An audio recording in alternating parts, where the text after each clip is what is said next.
Assalamualaikum warahmatullahi wabarakatuh. Alhamdulillahi wahdah, wassalatu wassalamu ala man la nabiyya ba'dah. Amma ba'd. Yang saya hormati Ketua PRM PRA, mohon maaf. Ketua PRA Rumah Sakit Islam Muhammadiyah Sumberjo, dan juga Ketua Takmir, bapak-bapak dan ibu-ibu sekalian, jamaah ketarjian yang dimuliakan Allah. Alhamdulillah, pada sore kali ini kita diizinkan oleh Allah Subhanahu wa taala untuk memiliki kesempatan tolabul ilmi, belajar ilmu, dan juga tafaqquh fiddin sebagai upaya kita mengupgrade keilmuan kita tentang Islam dan juga tentang Muhammadiyah. Salawat dan salam semoga tetap terlimpahkan kepada uswah kita Nabiullah Muhammad sallallahu alaihi wasallam, keluarganya, sahabatnya, dan seluruh orang yang mengikuti sunnahnya sampai hari kiamat. Bapak dan ibu sekalian yang dimuliakan Allah, karena kajian kita berseri gitu, saya inginnya memulai dari basic atau dasar dulu, mulai dari wawasan ketarjian. Sebenarnya sebagian sudah kita kaji ya, dan nanti ke depan ya kita lihat dulu format yang dikehendaki bagaimana, apakah perlu pakai buku atau kitab sehingga diagendakan atau diadakan ya, tentang pakai kitab HPT atau bagaimana. Nanti kita coba lihat ya, masukan dari Bapak dan Ibu sekalian yang dimuliakan Allah. Tapi untuk pertama kali ini kita akan mencoba memperdalam tentang wawasan-wawasan ketarjian. Apa wawasan-wawasan ketarjian, supaya kita paham Bapak dan Ibu sekalian yang dimuliakan Allah. Kalau kita ngaji tarjih itu wawasannya apa? Kemudian apa yang membedakan pemikiran keagamaan Muhammadiyah dengan pemikiran keagamaan yang lain, sehingga kita tahu posisinya di mana. Itu yang saya kira penting untuk kita coba pahami dan kita dalami. Bapak dan ibu sekalian yang dimuliakan Allah, ada istilah tarjih. Ada istilah apa? Tarjih. Tarjih di dalam Muhammadiyah itu apa ya? Tarjih itu secara bahasa itu memilih sesuatu yang kuat. Jadi tarjih itu memilih sesuatu yang kuat. Itu makna etimologi dari istilah apa? Tarjih. Berarti apa, Bu? Coba, memilih sesuatu yang kuat. Baik itu berkaitan dengan dalil, ini yang pertama ya. Baik itu berkaitan dengan apa? Dalil. Yang kedua berkaitan dengan pendapat ulama atau madhab. Yang pertama memilih yang kuat yang berkaitan dengan dalil. Dalil itu bisa Al-Quran, bisa sunnah, atau pendapat para ulama. Bisa dipahami ya? Oke, bisa dipahami Bu, Bapak? Berarti tarjih itu memilih sesuatu yang kuat, baik dalil atau pendapat para ulama atau madhab. Kenapa kok memilih dalil? Berarti memilih dalil itu ada dua dalil atau lebih yang kontradiksi. Yang apa? Kontradiksi gitu. Tapi kontradiksi menurut logika keterbatasan kita, logika terbatas yang kita miliki. Tidak mungkin menurut Allah atau Rasulnya. Bisa dipahami Pak ya? Tuh. Karena dalil itu tidak mungkin kontradiksi dalam perspektif Allah atau Rasulnya. Kalau Al-Quran kontradiksi berarti Al-Quran gagal menjadi apa? Kitab suci. Kalau hadis kontradiksi berarti Nabi tidak punya konsisten dalam apa Bu? Dalam berucap atau bersabda. Nah, sehingga kalau kita katakan kontradiksi itu menurut akal kita yang terbatas. Bisa dipahami ya? Contoh sederhana dalam kehidupan sehari-hari. Kalau Muhammadiyah sholat subuhnya pakai kunut atau tidak? Tidak. Muhammadiyah dalam sholat subuhnya tidak kunut. Kenapa kok Muhammadiyah tidak kunut? Itu Muhammadiyah mentarjih, memilih dalil yang dianggap kuat gitu. Karena dalam masalah kunut subuh itu ada dalil yang mengatakan sejarah kunut itu bagaimana? Rasulullah pernah kunut selama 1 bulan, syahron mutatabi'an. Ketika itu Rasulullah mendoakan kecelakaan bagi Bani Sulaim dari suku Ri'lin, Usayyah dan Zakwan. Apa tadi? Ri'lin, Usayyah dan Zakwan. Hafal atau enggak ini? Susah ya hafalnya. Itu Rasulullah apa? Kunut 1 bulan. Ada peristiwa yang disebut Bi'ri Ma'unah. 70 sahabatnya Rasulullah yang dibantai oleh Bani Sulaim tadi dari orang kafir Quraisy. Mereka bilang masuk Islam, Rasulullah seneng gitu. Akhirnya Rasulullah mengutus 70 Qori'an, sahabat yang hafal Quran untuk mengajarkan apa? Quran. Setelah sampai ke Bi'ri Ma'unah dibantai. Ketika Rasulullah mendengar, Rasulullah itu manusia atau enggak? Manusia. Kalau manusia dikhianati, dibohongi, marah atau enggak? Marah. Tapi Rasulullah mengekspresikannya dengan doa melalui sholat Bu. Tahu Pak? Kalau jenengan marahnya mengekspresikannya dengan apa?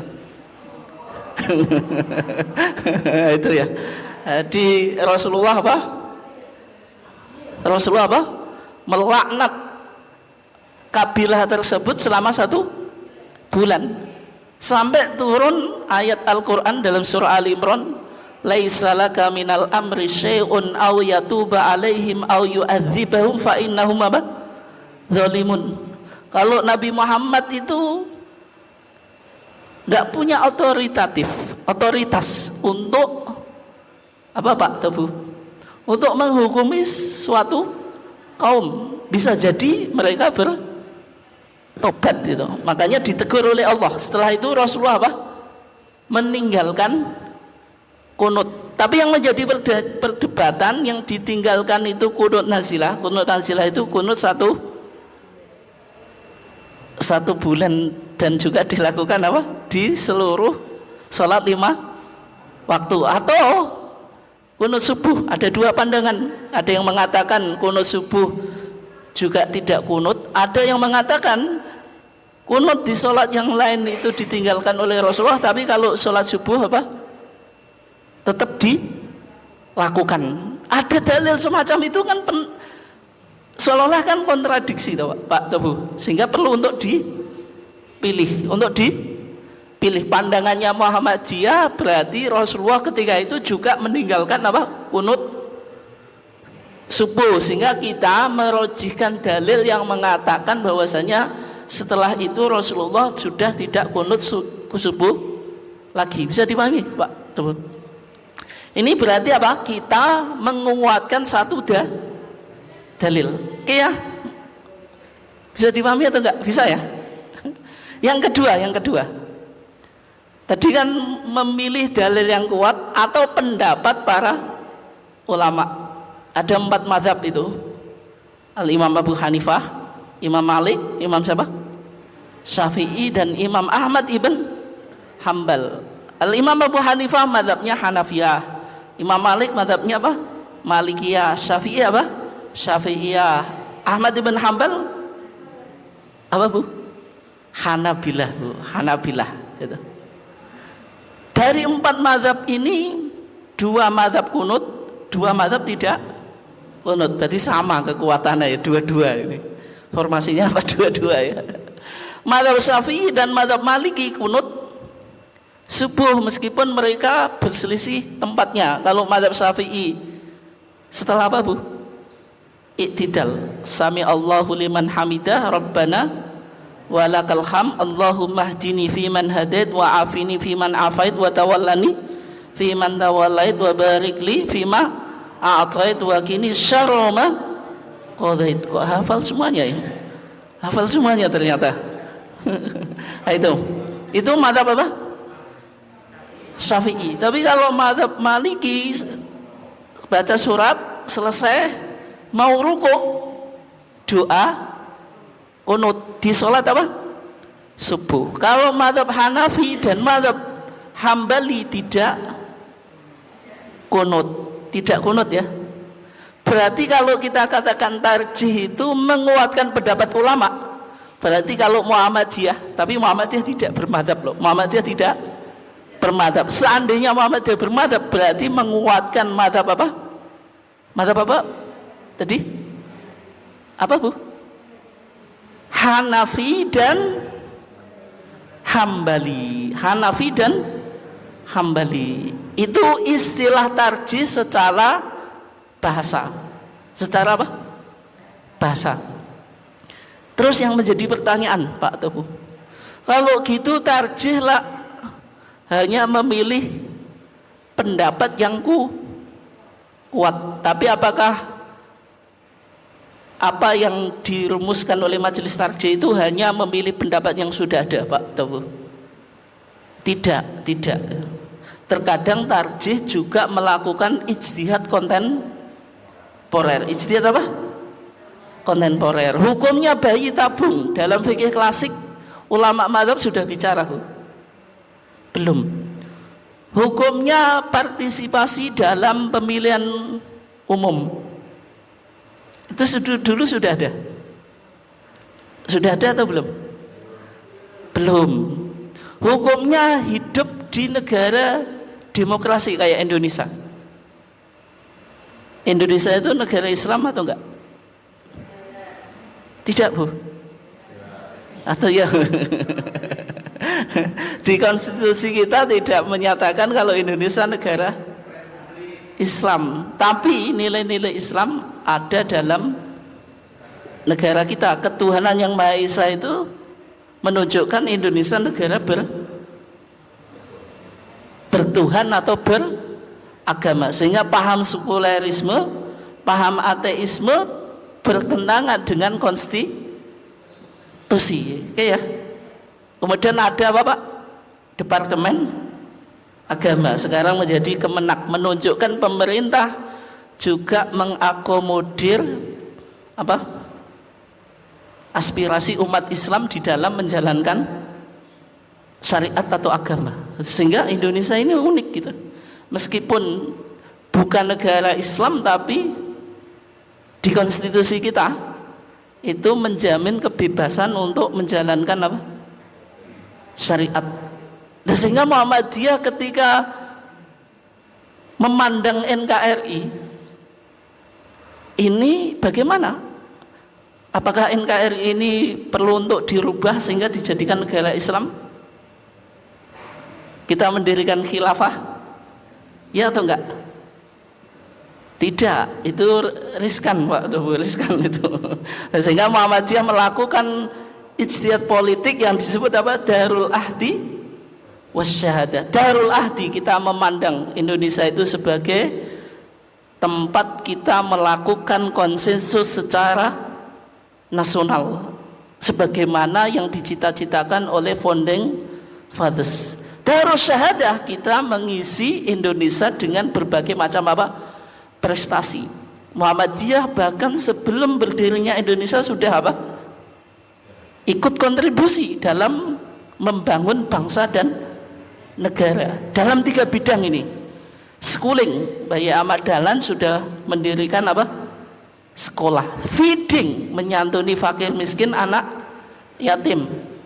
Panti asuhan Muhammadiyah, teologi Al-Maun itu bagaimana Bayi Ahmad Dahlan mempraktekkan Al-Maun sehingga agama itu menjadi apa? Solusi sosial. Healing. Bapak PKU Muhammadiyah siapa Bu? Coba. Siapa Bu? Coba. Bapak PKU Muhammadiyah. Siapa? Siapa? Bapak PKU Muhammadiyah siapa?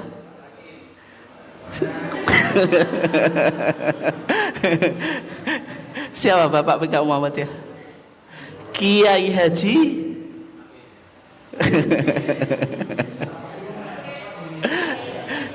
Kiai Haji Suja. Kiai Haji apa? Suja gitu.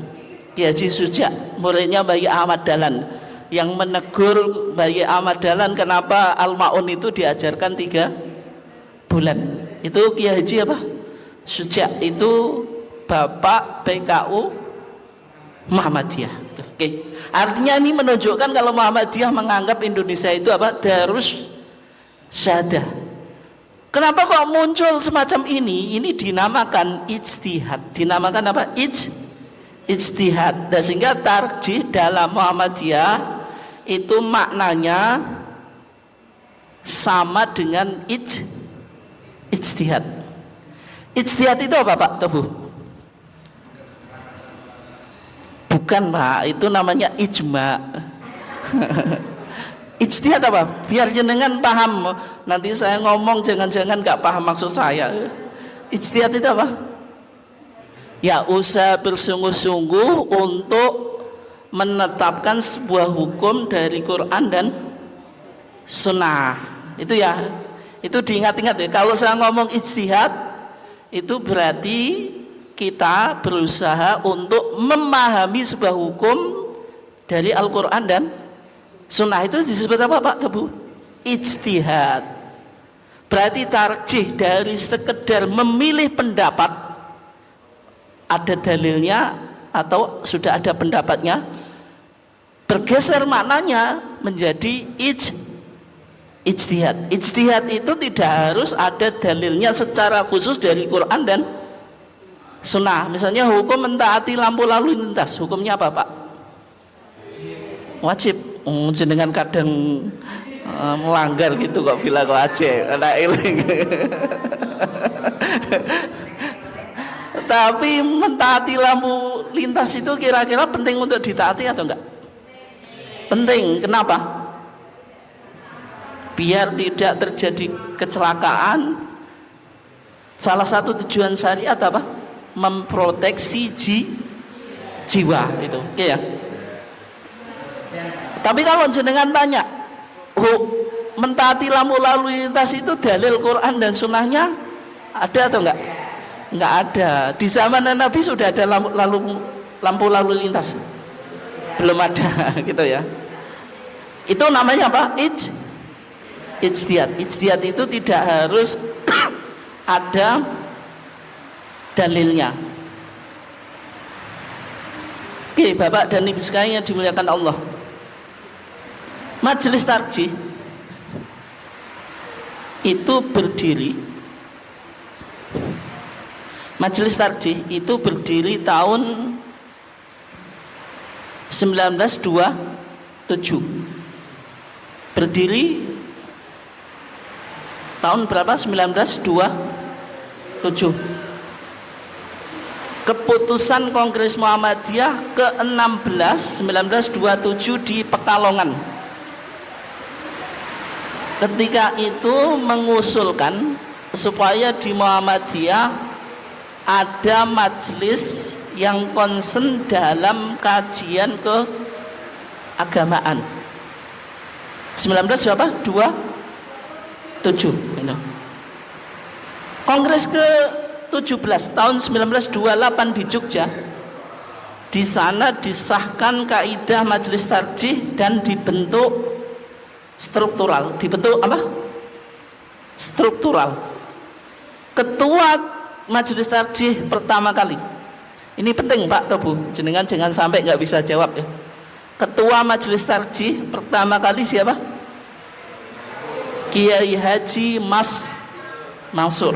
Pokoknya jenengan kalau ngaji tarjih jangan sampai lupa tokohnya Kiai Haji Mas Mansur. Kiai Haji Mas Mansur itu siapa? Ketua, ya betul. Betul bohong, betul kok disalah. Kok diketawain. Kiai Haji Mas Mansur ketua Majelis Tarjih pertama. Kiai Haji Mas Mansur itu arek Surabaya. Arek apa? Surabaya. Ketika Kiai Haji Mas Mansur bergabung ke Muhammadiyah 1921. Sebelumnya dia menggagas Taswirul Afkar, studi klub bersama Kiai Haji Wahab Hasbuah. Kiai Haji Wahab Hasbuah siapa? Salah satu dari pendiri NU. Tapi karena Mbah Yai Ahmad Dahlan itu dulu sering tablek ke Surabaya, suatu saat Kiai Haji Mas Mansur itu menawarkan rumahnya supaya dibuat penginapan Mbah Yai Ahmad Dahlan. Ketika menginap terjadi interaksi pemikiran, tukar pemikiran. Kemudian Kiai Haji Mas Mansur itu punya ide dan gagasan yang sama, bahwasanya pembaruan yang diwacanakan oleh Muhammad Abduh itu perlu untuk didakwahkan di Indonesia. Akhirnya Kiai Haji Mas Mansur masuk Muhammadiyah. Ketika Kiai Haji Mas Mansur masuk Muhammadiyah, Mbah Yai Ahmad Dahlan dawuh apa? Wis tak cekel sapu kawate Surabaya. Maksudnya apa? Orang yang memiliki kekuatan secara intelektual dan massa di Surabaya itu sudah ada di genggaman, menunjukkan dakwah Muhammadiyah di Surabaya semakin mudah gitu. Dan ketika Kiai Haji Mas Mansur masuk Muhammadiyah, ini beliaulah yang menginisiasi berdirinya Majelis Tarjih di Muktamar Muhammadiyah ke-16 1927 di Pekalongan. 1928 beliau terpilih menjadi ketua Majelis Tarjih yang pertama. Oke ya. 1929, Bu. 19 apa? 29. Itu pertama kali Majelis Tarjih melakukan muktamar khususi.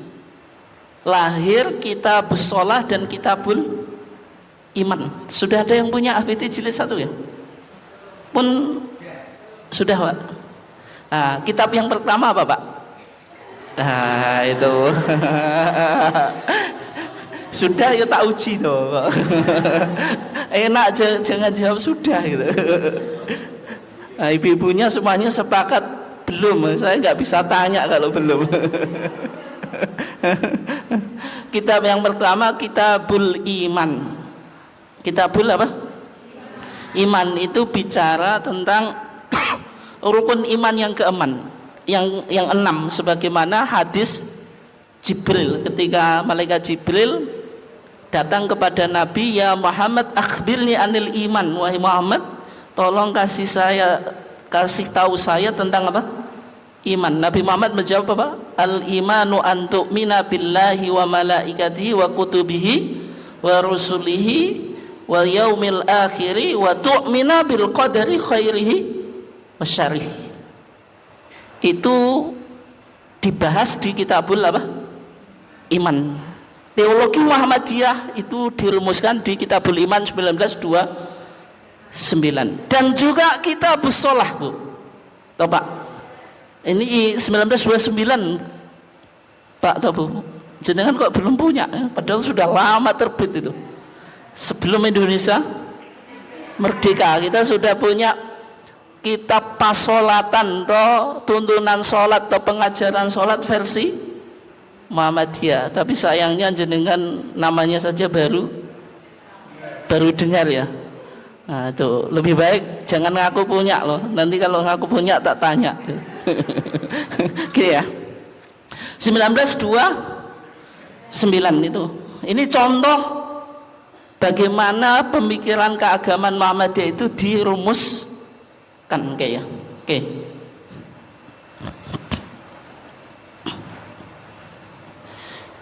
Berikutnya, kenapa kok majelis tarjih itu penting untuk didirikan? Ada dua faktor ya. Yang pertama ada faktor internal, yang kedua faktor eksternal. Yang pertama faktor internal, ini sebagaimana yang disampaikan oleh Kiai Haji Fakih Utsman. Asalnya mana Bu? Orang Gresik ini. Di depan sidang khusus tarjih 1980, beliau menjelaskan faktor yang melatar belakangi berdirinya majelis tarjih. Dibagi menjadi dua faktornya, internal sama eksternal. Internal, faktor dari dalam. Muhammadiyah mulai berkembang. Kalau Muhammadiyah mulai berkembang, penting atau tidak bahwasanya amalia ibadahnya dirapikan atau ada kesamaan. Penting atau enggak? Penting. Kenapa kok penting? Nah, kalau nanti tidak seragam, misalnya sholat subuh saja di Masjid Muhammadiyah, di Masjid Al-Kautsar ini debat dulu. Sholat subuhnya kunut atau enggak? Nanti antara dua imam berdebat, kira-kira jadi sholat atau enggak? Enggak jadi sholat. Misalnya khutbah Jumatnya, itu azannya dua kali atau satu kali? Di sini berapa Pak? Satu kali. Pakai tongkat atau enggak? Saya cari tongkatnya kok enggak ada ya. Enggak pakai tongkat itu. Nah, kenapa kok demikian? Supaya mempersatukan apa? Muhammadiyah. Ketika Muhammadiyah mulai berkembang, maka jangan sampai ikhtilaf, perbedaan dalam memahami agama ini menjadikan apa? Perpecahan di internal apa? Muhammadiyah, sehingga penting untuk diseragamkan itu. Ini penting Pak Tubuh ya. Makanya jenengan biasanya kalau kerja di Muhammadiyah itu suruh ngapalin Allahumma ba'id, meskipun kadang sudah kerja lama ya nggak hafal-hafal gitu.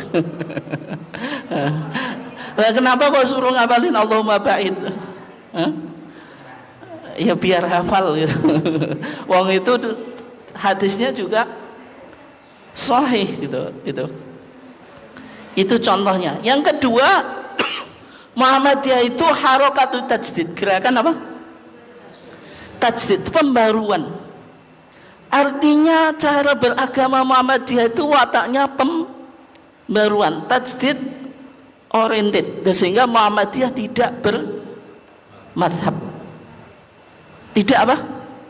Bermadhab, tapi jargon Muhammadiyah aruju ilal Quran wa sunnah, kembali pada Quran dan sunnah. Kalau Muhammadiyah mengidentifikasikan Pak Tubuh dirinya sebagai harokatut tajdid, gerakan tajdid, berarti harus punya pemikiran ijtihad dalam konteks keagamaan. Wajib atau enggak? Wajib. Menggerakkan pembaruan kok pemikirannya tidak ada yang baru. Cara memahami agama masih cara apa? Tradisional, kan enggak boleh toh. Dan ini penting Pak Tobu, karena ketika kita bicara Muhammadiyah itu kan punya tiga karakteristik toh. Yang pertama harokah Islamiyah, gerakan Islam. Yang kedua harokah dakwiyah, gerakan dakwah, yaitu dakwah apa? Amar ma'ruf nahi mungkar. Tapi kadang-kadang Pak Tobu, kita ketika bicara Muhammadiyah itu berhenti pada dua ini, menempatkan Muhammadiyah sebagai gerakan Islam dan gerakan dakwah, lupa kalau Muhammadiyah juga harokatut tajdid, gerakan pembaruan gitu. Sehingga Muhammadiyah penting untuk mengeluarkan ijtihad dalam konteks keagamaan. Lan jenengan Pak Tobu tidak bisa memahami Muhammadiyah sebagai harokatut tajdid ketika jenengan tidak mengkaji tarjih. Ini catat ya. Kita tidak bisa apa? memahami Muhammadiyah sebagai gerakan tajdid ketika kita apa? Tidak mengkaji tarjih. Sisi tajdidnya mana? Nggak tahu ngaji tarjih ya jelas nggak bisa melihat.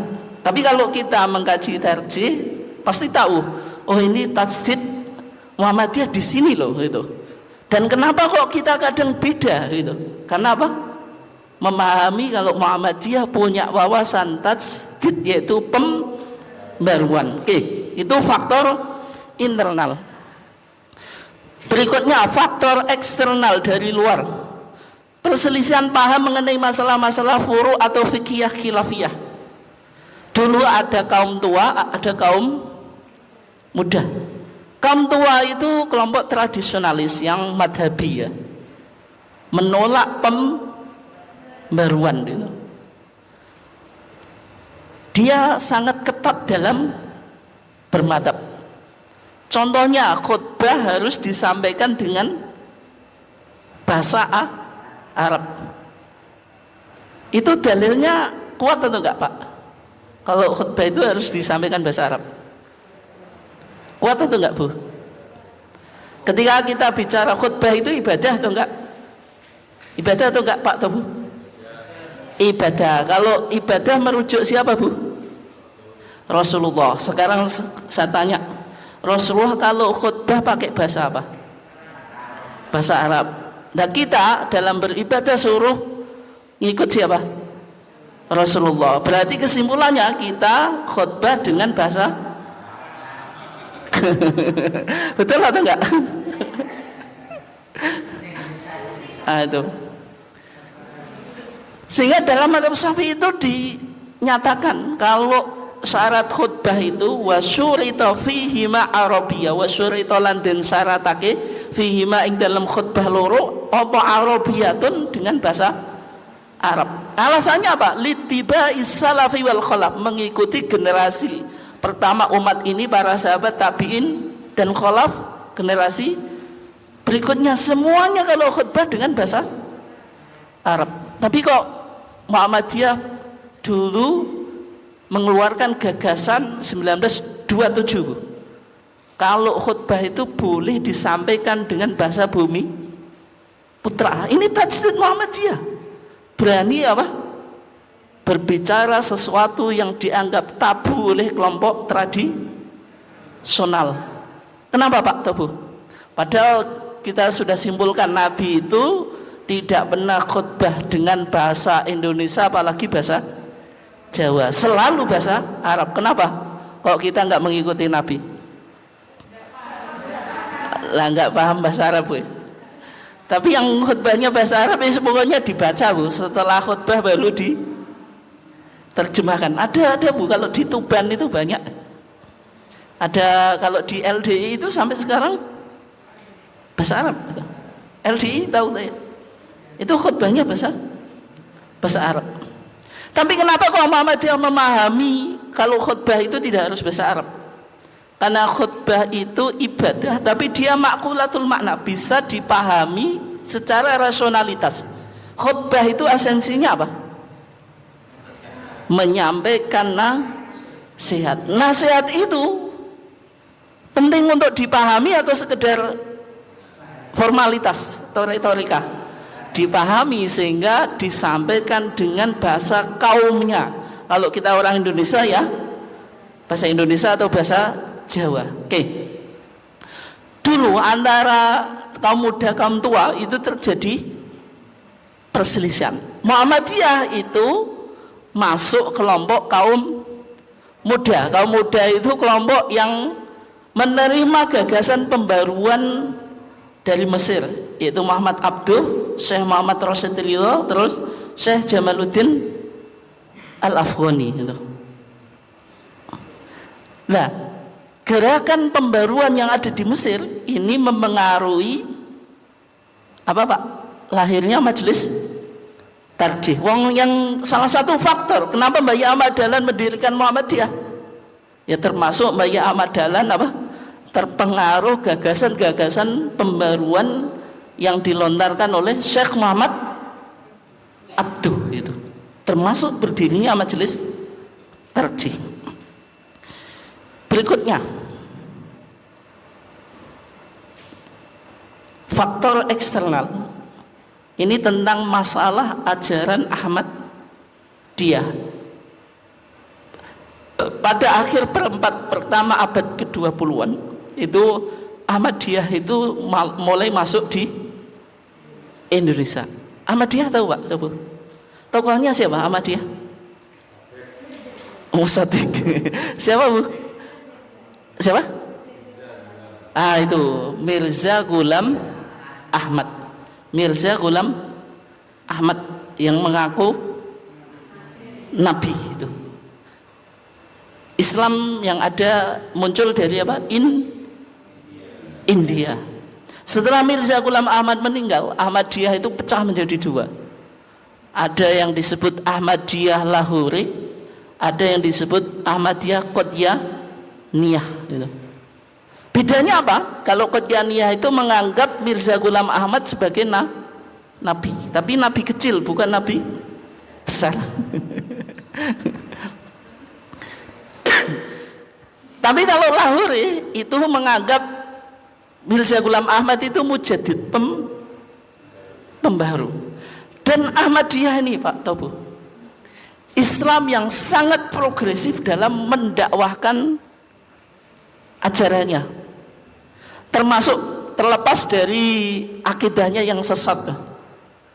Masuknya Islam ke Barat itu nggak lepas dari kontribusi Ahmadiyah. Di London itu markas Ahmadiyah itu cukup besar, dan mereka aktif menerjemahkan Al-Quran dalam berbagai macam bahasa. Itu keunikan Ahmadiyah. Sampai Al-Quran terjemahan bahasa Inggris itu yang dianggap terjemahan yang awal itu juga dilakukan oleh Ahmadiyah.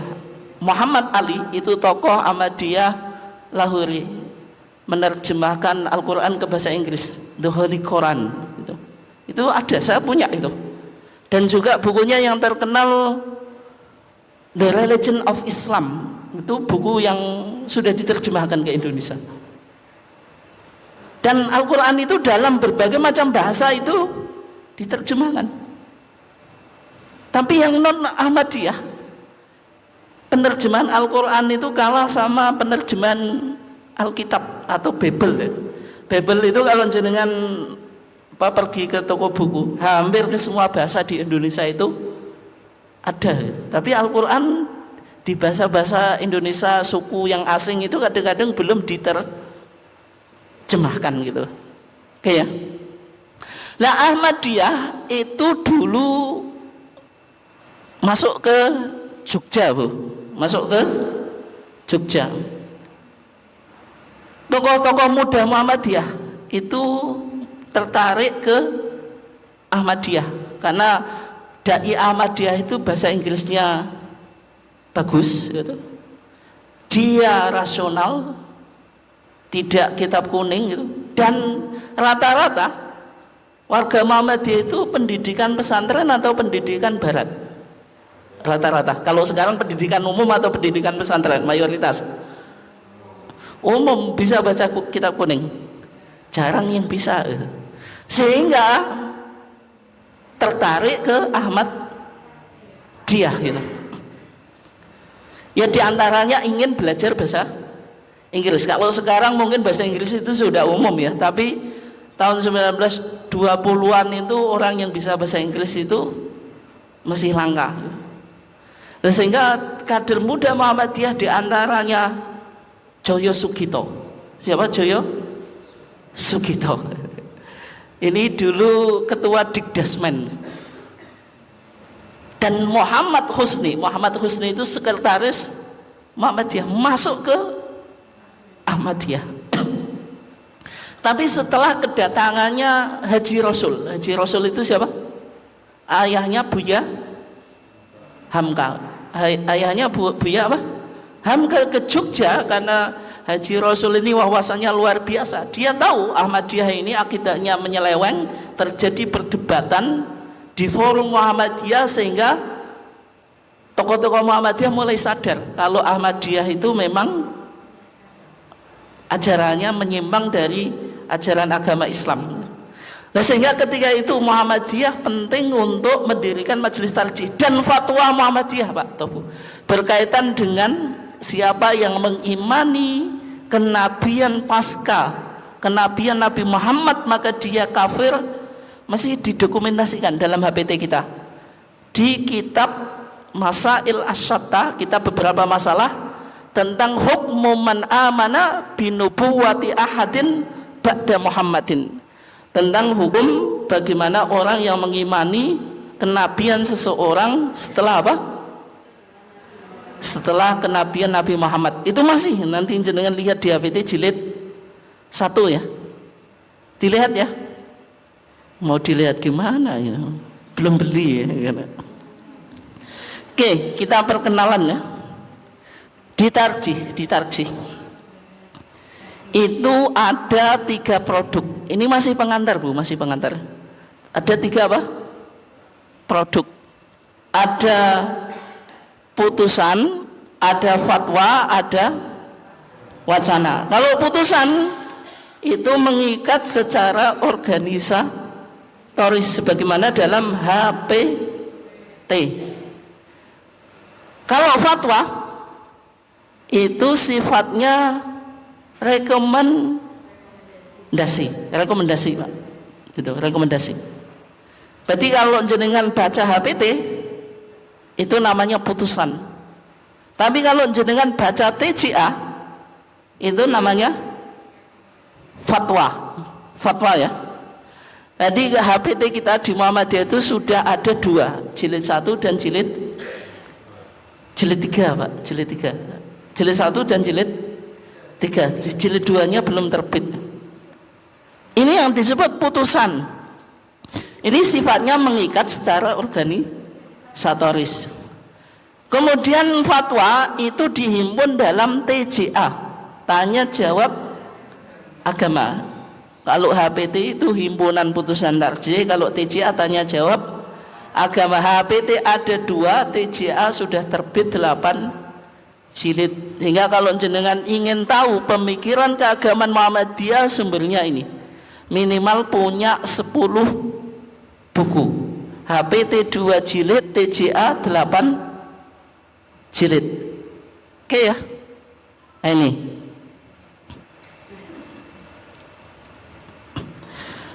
sekarang Bapak dan Ibu sekalian yang dimuliakan Allah, kita bahas tentang wawasan-wawasan apa? Ketarjihan. Tentang apa? Wawasan-wawasan ketarjihan. Di dalam kita bertarjih itu ada 5 wawasan. Ada apa? 5 wawasan. Wawasan itu bisa kita katakan perspektif, bisa kita katakan apa? Ya perspektif ya. Bagaimana Muhammadiyah melihat sesuatu. Yang pertama paham agama. Yang pertama apa? Paham agama. Paham agama di Muhammadiyah itu bisa kita temukan, Bu, di kitab Masalah 5 di HPT jilid 1. Makanya jenengan ya mau nggak mau harus punya ya, biar tahu maksud saya itu mengarahnya kemana gitu. Nyambung tuh Bu ya? Pokoknya nggak nyambung atau nyambung tetap harus nyambung ya. Kalau nggak nyambung ya disambung-sambungkan ya. Ya. Di kitab Masalah 5 itu dijelaskan tentang respon Muhammadiyah terhadap 5 pertanyaan. Yang pertama, mahuwaddin, apa itu agama? Yang kedua, mahiyat dunya, apa itu dunya? Yang ketiga, mahiyal ibadah, apa itu ibadah? Yang keempat, mahuwa sabilullah, apa itu sabilullah? Yang kelima, mahuwal qiyas.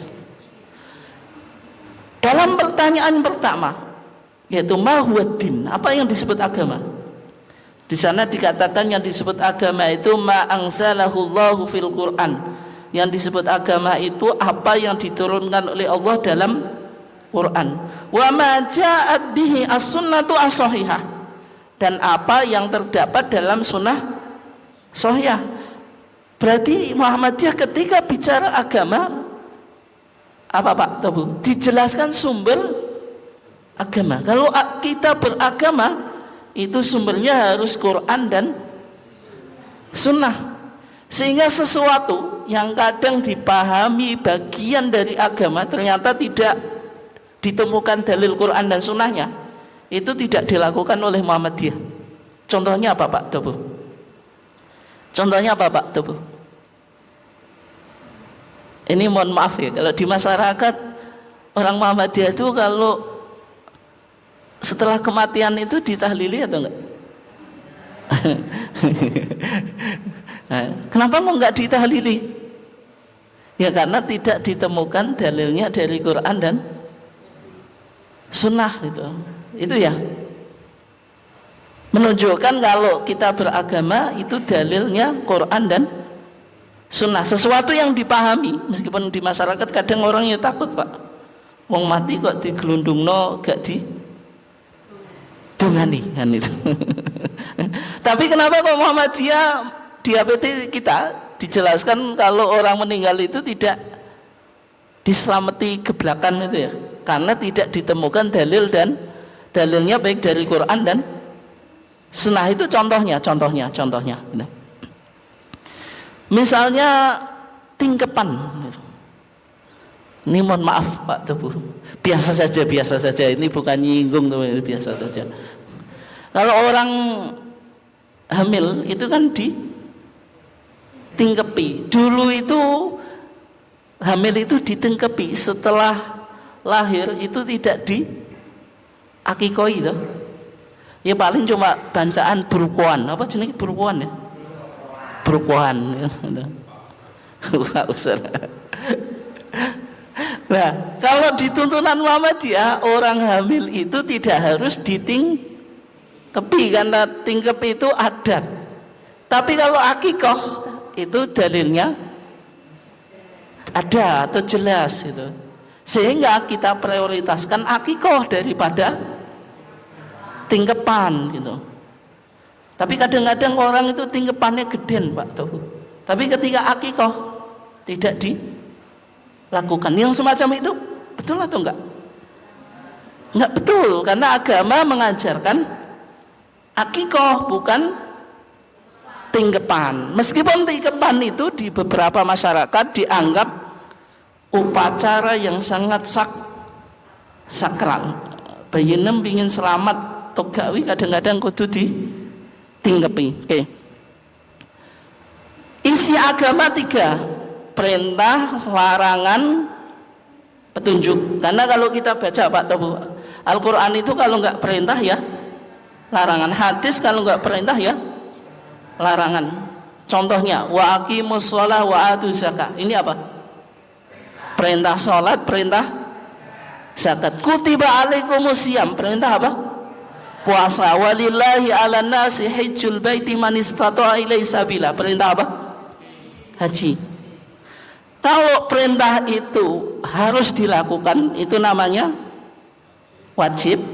Kalau sekedar rekomendasi, itu apa? Sunnah gitu.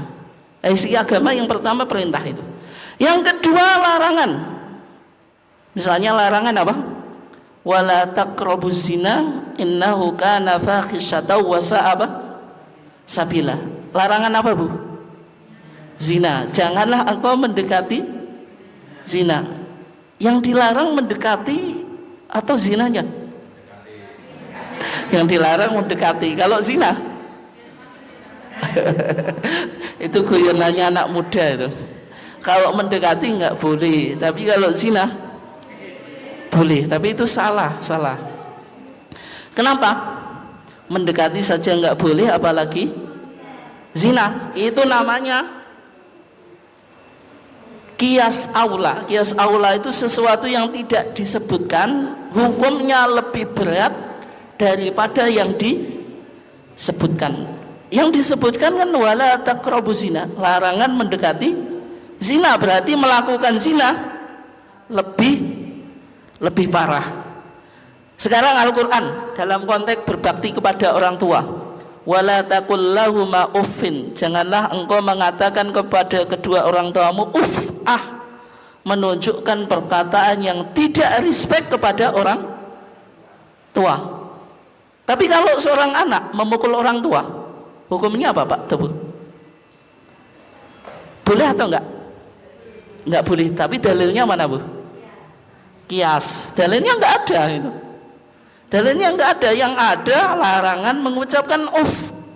Tapi bisa kita pahami uff saja enggak boleh, apalagi mukul ya. Itu contoh-contoh. Tapi yang menariknya ya, ketika Muhammadiyah bicara agama, isi agama itu tidak hanya perintah, larangan, tapi dimunculkan wal irsyadat, ada petunjuk. Artinya kalau kita membaca Al-Quran dan Sunnah pasti memunculkan inspirasi, sehingga kita bisa jadikan guidance dalam menyelesaikan persoalan keduniaan itu. Misalnya ketika Nabi Ibrahim mendapatkan mimpi untuk menyembelih anaknya, itu Al-Quran menarasikan gimana Pak Tebu? Ya bunayya inni ara fil manami anni atbahuk, wahai anakku, sesungguhnya aku bermimpi, sesungguhnya aku diperintahkan untuk menyembelih kamu. Fangdur madza tara, wahai anakku, bagaimana pendapatmu? Artinya Nabi Ibrahim ketika mendapatkan wahyu untuk menyembelih anaknya, kalau wahyunya Nabi itu bagian dari, kalau mimpinya Nabi itu bagian dari wahyu atau enggak? Iya, tapi kalau mimpinya jenengan tidak. Sehingga Nabi Ibrahim yakin kalau ini perintah Allah. Perintah Allah atau wahyu itu pasti benar, tapi masih didiskusikan. Nabi Ibrahim mendiskusikan kepada anaknya. Apa yang bisa kita gali dari ayat ini Pak Tebu? Yang bisa kita gali bahwasanya kebenaran itu harus disampaikan dengan cara didiskusikan dan didialogkan. Setiap kita baca Quran dan hadis pasti kita bisa temukan irsyadat. Dan tujuan agama li sholahil ibad dunyahum wa ukhrahum, untuk merealisasikan kemaslahatan di dunia dan di akhirat. Ini penting ya. Agama itu merealisasikan kemaslahatan hamba di dunia dan di akhirat. Ini. Oke. Itu yang disebut wawasan paham agama. Berarti wawasan paham agama dalam pandangan Muhammadiyah bicara tentang sumber agama Al-Quran dan Sunnah. Yang kedua, isi agama ada apa tadi?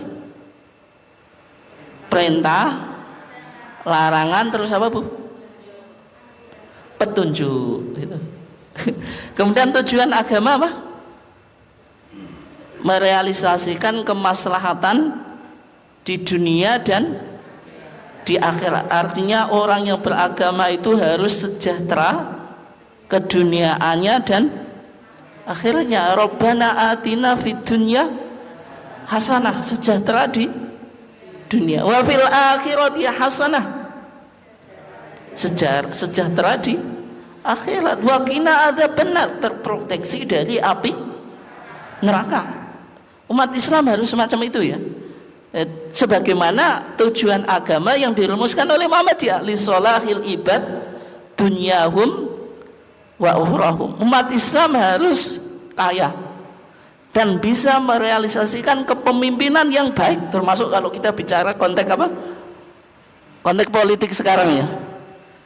Sehingga memilih pemimpin harus yang baik, karena pemimpin yang baik itu yang akan merealisasikan kehidupan beragama yang baik dan keduniaan yang baik ya.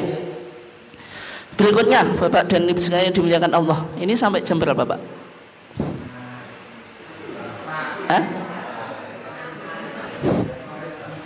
Sampai jam 6. Oh, sampai jam berapa? Oh, saya nggak tahu, pokoknya saya ngomong ya. Kalau saya semangat ya bisa jadi sampai maghrib nanti. Oh, sampai jam 4 ya. Nah, sekarang jam berapa? Oh, keren berarti ini. Oke, saya cukupkan, nanti bisa dikembangkan di tanya jawab ya. Tapi ada yang ditanyakan tak ya? Oke, silahkan.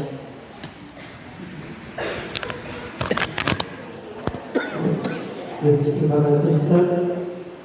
Yang tadi untuk sekalian yang sudah kita dengarkan bersama tentang ketakjilan. Nanti ini berawal, ya, mungkin masih belum banyak yang paham. Dan kalian ada yang bertanyakan, monggo yang belum jelas mana silakan.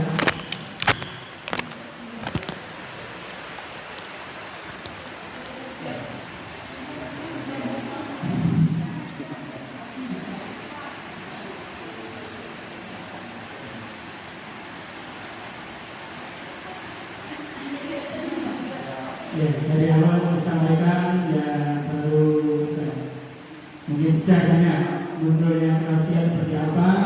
Jadi sudah mulai masuk materi dan disampaikan agama. Kemudian nanti akan disusul terusnya. Nah, mungkin nanti agar lebih kita dalam mengikuti kajian ini tidak mendengarkan saja. Mungkin ada panduannya, perlukah kita punya bukunya berbeda seperti HBT, BCA, ya salah satu itu jadi ya, perjuangan untuk kita.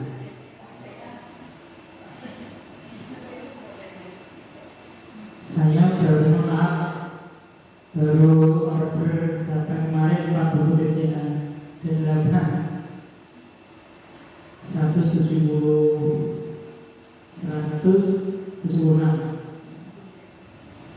BCA 1, 2, 3, 4 berapa kecil yang membuat teman-teman ya nanti biar kita lebih enak untuk mengalami Muhammadiyah dari ya interpretasinya panduannya ada tadi 10 lagi. Nanti bisa kita koordinir yang mau pesan bisa dibantu nanti. Monggo yang mau tanya.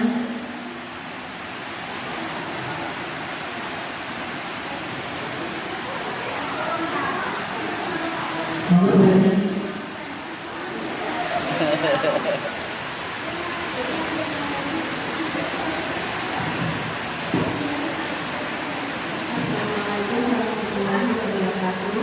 Waalaikumsalam.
Oke, yang pertama ya, tentang tingkepan.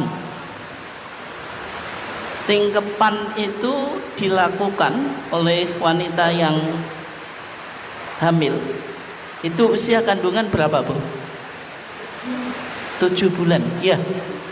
Betul ya? 7 bulan. 7 bulan. Yang biasanya erat dengan beberapa ritual atau adat. Ada rujak. Rujak apa, Pak? Rujak apa jenenge?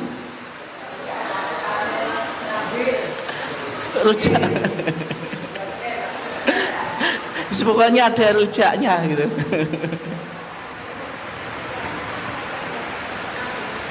Dan ada beberapa keyakinan ya, kalau enggak ditingkepi itu akan membawa keselamatan, akan apa? Mempengaruhi keselamatan bayi. Kalau diyakini semacam itu, Bu, itu masuk khurafat. Khurafat itu apa? Percaya, cerita, mitos. Di masyarakat Jawa ada ruwatan.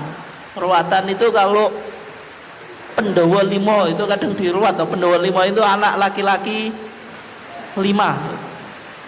Kalau tidak diruat itu akan mengakibatkan tadi,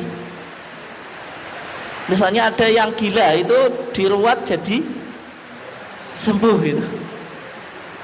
Intinya upacara semacam ini semuanya tolak balak dan apa, ngalap berkah. Tapi kadang-kadang, Bu, saya memang paham ritual semacam ini sekarang kadang-kadang bergeser. Kadang-kadang apa? Bergeser dari memaknai dengan makna yang khusus hanya sekedar syukuran. Hanya apa? Sekedar apa? Syukuran. Tapi yang jelas, Pak Tobu, yang kita soroti ya, di masyarakat ya, orang semangat untuk tingkepan tapi akikohnya tidak dilakukan. Itu yang memprioritaskan adat daripada ajaran agama. Ya memang akikoh itu biayanya cukup mahal, Bu, lumayan ya. Kalau perempuan 1 kambing, laki-laki 2 kambing. Tapi kalau berukuan itu kan sederhana, Bu. Kalau berukuan apakah nggak boleh? Boleh, selama tidak dimaknai apa-apa. Jenengan misalnya habis melahirkan berukuan bancaan nggak apa-apa, tapi nanti tetap akikohan. Bukan berarti kita mengatakan berukuan itu haram, tidak, Bu. Habis kelahiran syukurannya sudah, tapi nanti jangan lupa ada akikoh. Tapi ketika jenengan berukuan tidak boleh dimaknai apa-apa kecuali apa? Kecuali syukuran. Tapi kalau tingkepan itu tetap melekat pada sebuah keyakinan, Bu. Umumnya itu tetap melekat pada sebuah keyakinan. Tapi kalau berukuan itu kadang sudah bergeser. Soalnya namanya punya bayi melahirkan, syukurannya nggak apa-apa gitu. Atau nanti nunggu akikohannya gitu. Maksudnya di situ. Sehingga tadi kalau misalnya tingkepan apalagi 40-an gitu, 40-an kok di tempat saya kok sejauh yang saya tahu nggak ada, Bu. Nggak tahu kalau di tempat yang lain. 40 kok 40 4 bulan, mohon maaf 4 bulan 40 atau 4 bulan 4 bulan itu dibancai gitu, karena rohnya sudah ditiupkan. 4 bulan, loh.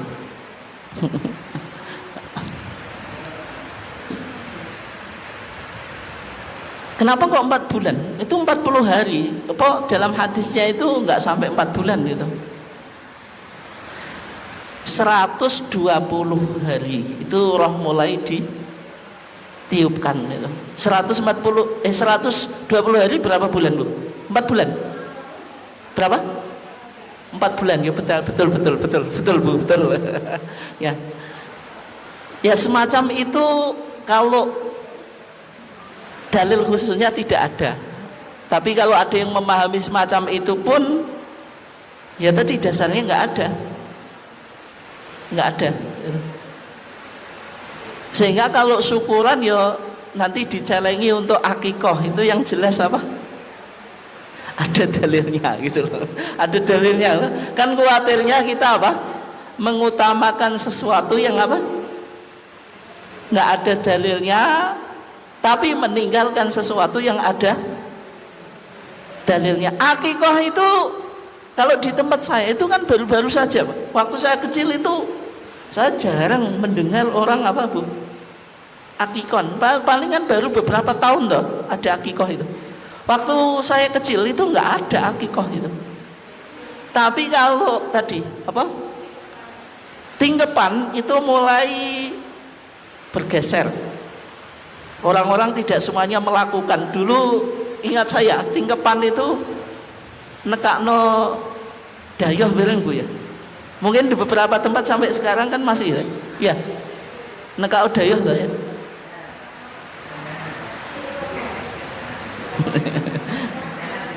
Hah? Intinya kalau di Muhammadiyah yang jelas kalau ada dalilnya itu yang diprioritaskan.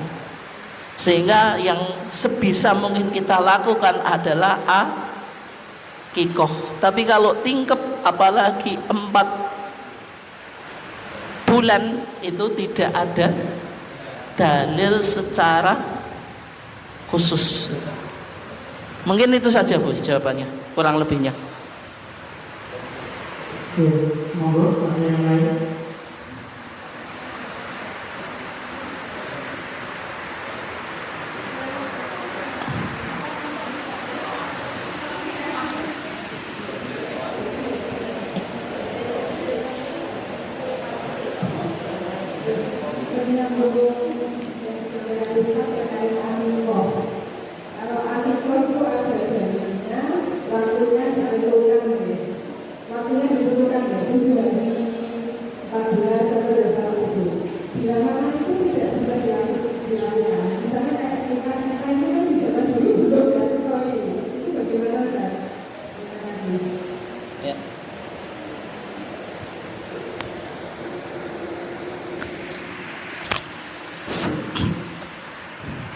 Berarti perlu untuk diangkat topik khusus Bu ya.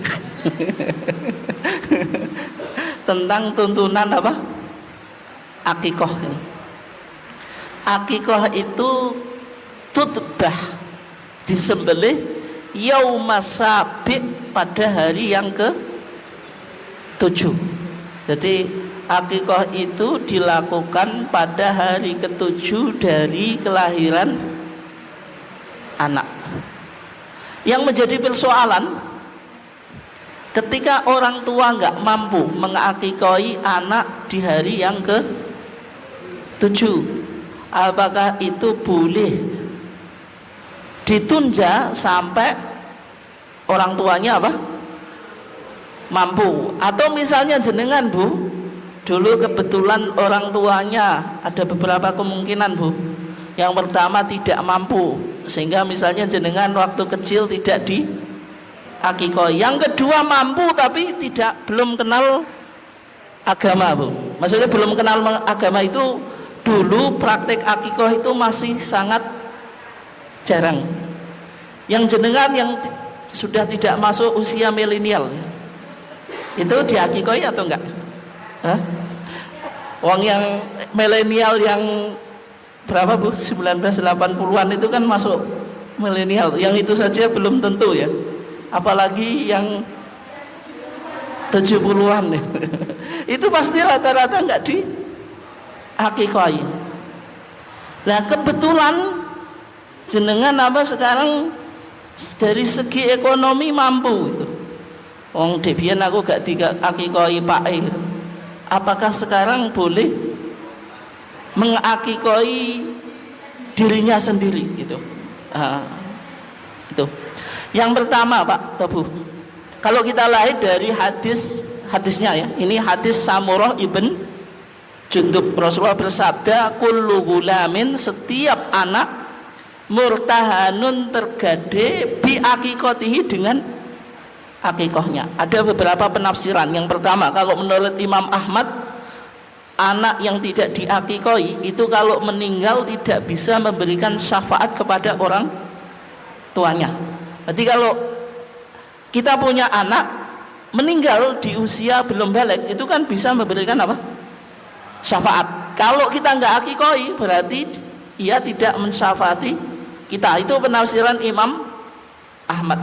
Sebagian ulama yang lain, Pak, menafsiri kalau anak itu diakikoi, secara perkembangannya itu dia lebih baik. Artinya untuk menjadikan anak kita soleh, salah satu usaha yang kita lakukan apa? Diakikoi. Aku dua anak kok nakal, barangkali faktornya apa? Tidak diakikoi. Itu maksud apa? Murtahanun, tergade. Tutbahu anhu yauma sabihi. Kalau akikah itu disembelih di hari yang ke-7, wa tukhlaq, rambutnya dicukur, wa yusama, dan dikasih nama gitu. Meskipun ini enggak wajib, maksudnya enggak wajib itu enggak harus hari yang ke-7, tapi anjurannya Nabi tadi apa? Dicukur, terus namanya biasanya kalau di tradisi masyarakat, Bu, namanya sudah cari, tapi nanti kalau akikah baru dibuat apa, Bu? Kartu itu loh, apa namanya? Pokoknya itu kartu nama itu apalah itu. Nanti diumumkan namanya siapa gitu. Memang ini ada dasarnya dari hadis apa? Samurah ibn Jundub. Yang jadi masalah kalau melebihi hari yang ke-7, ada sebagian ulama yang berpahaman kalau tidak bisa hari 7 itu dikalikan, atau misalnya 7 dilipatkan, 7 menjadi 14 jadi 21 gitu. Itu ada hadisnya, tapi hadisnya dhaif. Kalau menurut Imam Syafi'i, Pak, atau madzhab Syafi'i, Bu, akikah itu aslinya hak siapa yang mengakikoi? Orang tua. Orang tua menanggung anaknya, batasannya apa? Usia balik.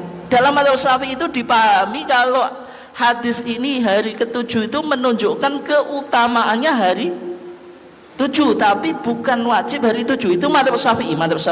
Saya belum ketarjih loh gitu. Nah, sehingga kalau orang tua mampu, misalnya anaknya belum balik usia 10 tahun diakikoi, madzhab Syafi'i mengatakan boleh. Kalau dia sudah balik, orang tuanya masih nggak mampu, beralih kepada dirinya sendiri. Misalnya jenengan yang sekarang rata-rata nggak diakui, toh kelihatan dari wajahnya itu. Nggak diakikoi. Itu ya. Apakah mengakikoi? Ada hadisnya, tapi hadis nanti saya jelaskan. Hadisnya itu Nabi itu akko nafsahu ba'da nubuwah. Nabi setelah kenabian itu mengakikoi dirinya. Nabi mendapatkan diutus Nabi itu usianya berapa, Bu? 40 tahun itu. Tapi hadisnya itu maudhu, hadisnya apa? Palsu itu, palsu. Meskipun di masyarakat kadang apa? Nggak boleh kurban kecuali akikah dulu. Kadang sudah meninggal, anaknya kebetulan ekonominya mampu, diakikoi, kan ada tuh itu. Ya.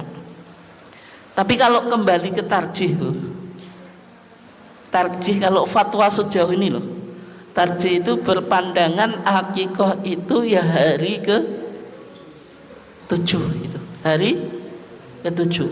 Kalau lewat dari hari yang 7 dihitung sedekah. Dihitung apa? Sedekah, tetap dapat pahala, tapi nggak sama dengan hari yang ke-7. Tapi kalau akikah untuk orang dewasa ditarjih tidak ada sama sekali. Berarti jenengan nggak usah sedih, Bu. Meskipun jenengan wajahnya nggak ada yang diakikoi gitu, itu berarti ya sudah itu nggak apa-apa gitu. Terjadi pemaknanya ada tadi, kalau anaknya meninggal sebelum usia balik tidak bisa mensyafaati orang tua. Ada yang memahami kalau terjadi ini maksudnya anaknya itu tidak menjadi anak yang soleh sebagaimana yang di akikoi. Makanya penting Bu, kalau jenengan kebetulan dikasih rizki anak ya, nggak usah pelit-pelit kalau bisa. Soalnya kalau 2 kambing itu hampir 5 juta loh Bu. Biasanya ada orang yang pelit itu, orang tua. Oh, mosok kon akikoh sampai 5 juta, itu baru kambingnya, belum itu kira-kira ya 7 juta atau 6 juta gitu. Itu nggak usah pelit-pelit lah gitu. Wong untuk anak kok pelit, daripada nanti anaknya jenengan ini buka medeni Bu, misalnya nuwakal gitu. Kalau nakal apalagi kena, yang mana mudah-mudahan tidak kena yang itu sabu macam-macam, itu terapinya banyak itu. Intinya itu ya, intinya kalau kita punya anak nggak usah pelit-pelit untuk akikoh gitu. Oke, mungkin itu saja. Oke, terima kasih sudah bisa. Ini nanti bisa nggak selesai. Perlu pembahasan yang khusus gitu ya. Sekali lagi kami semuanya sudah pada hari ini perdana kita masih bersama.